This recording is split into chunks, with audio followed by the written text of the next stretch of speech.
मध्य प्रदेश में बीजेपी के विधायक रुस्तम सिंह पर मारपीट का आरोप लगा है। रुस्तम सिंह मुरैना से बीजेपी विधायक है। आरोप ये है कि रुस्तम सिंह और उनके पुत्र राकेश सिंह से जब टोल टैक्स मांगा गया तो पहले विधायक और उनके बेटे ने मारपीट करना शुरू की और फिर उल्टे टोल कर्मचारियों पर ही केस दर्ज करा दिया। पूरी घटना सीसीटीवी में कैद हो गई, जिसमें विधायक मारपीट करते हुए दिख रहे हैं। रुस्तम सिंह आईपीएस अफसर रह चुके हैं।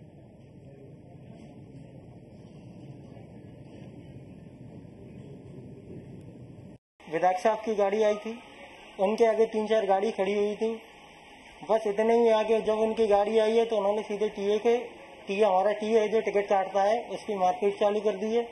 उसमें से स्वयं विधायक जी थे रुस्तम सिंह जी और उनके सुपुत्र श्री राकेश सिंह जी, उन्होंने आके टोल प्लाजा पर मारपीट की। हमारे स्टाफ से बंदूक चढ़ाने की कोशिश की।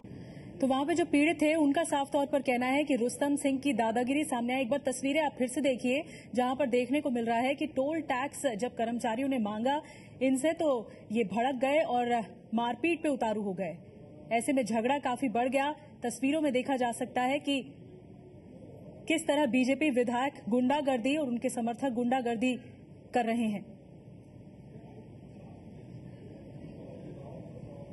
सीसीटीवी में ये सारी तस्वीरें कैद हो गई और उसी के जरिए ये सामने आया कि टोल टैक्स जब मांगा जाता है नेताओं से तो किस तरह वो अपना आपा खो देते हैं और इस तरह मारपीट पर उतारू हो जाते हैं।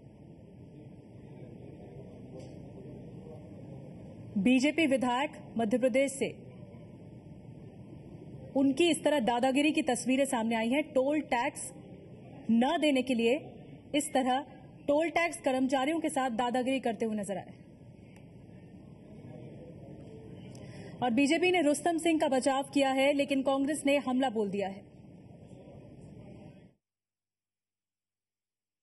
जब से भारतीय जनता पार्टी की सरकार मध्य प्रदेश में और केंद्र में सत्ता में आई है, भारतीय जनता पार्टी के लोगों के दिमाग बहुत खराब हो गए हैं और उन्होंने टोल टैक्स वाले से बदतमीजी की। एमएलए के लिए फ्री हो जाता है, लेकिन इसका ये थोड़ी मतलब कि उनके परिवार के लोग भी फ्री में गाड़ी निकाल के ले जाएं। उसको रोका तो उन्होंने मारपीट वहां पर शुरू कर दी और पुलिस भी मुख्य दर्शक बनी रही। पुलिस ने उल्टा केस टोल टैक्स वाले के खिलाफ बना दिया।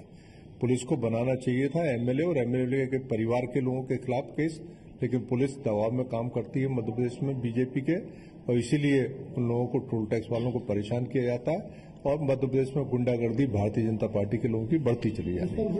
उनका कोई ना ऐसा रिकॉर्ड रहा है। वो एक बहुत सीजन्ड और सभ्य व्यक्ति हैं। ये एक दुखद घटना है। घटना के बीच बचाव में वो उतरे थे और उन्होंने इस बात की रिपोर्ट पुलिस थाने में भी की है। पुलिस इसका इन्वेस्टिगेशन कर रही है और मुझे लगता है कि इन्वेस्टिगेशन के बाद सारे सच सामने आ जाएगा और ऐसी कोई घटना नहीं है जो रुस्तम सिंह जी की तरफ से कारित की गई हो, ये हमारा मानना है। तो कांग्रेस पूरी तरह से हल्ला बोल रही है इस पूरे मुद्दे पर और कह रही है कि रुस्तम सिंह ने इस तरह बदतमीजी की है टोल टैक्स कर्मचारियों के साथ, लेकिन बीजेपी पूरे बचाव पर उतर आई है। बीजेपी का कहना है कि रुस्तम सिंह का व्यवहार ऐसा है नहीं जिस तरह जो तस्वीरें सामने आई हैं। ऐसे में अब रुस्तम सिंह का आरोपों पर जवाब आया है। रुस्तम ने कहा है कि उन्होंने मारपीट नहीं की। मारा तो हाथ तो मैंने लगा ही नहीं है। आप चाहे कितने ही शॉट देख लो, लगा नहीं सकता। वो तो मैं छोड़ आया ना, आई जी छोड़ी तभी से। ये वाले काम तो मैं छोड़ आया नहीं, मैं बहुत अच्छे से करता था पहले।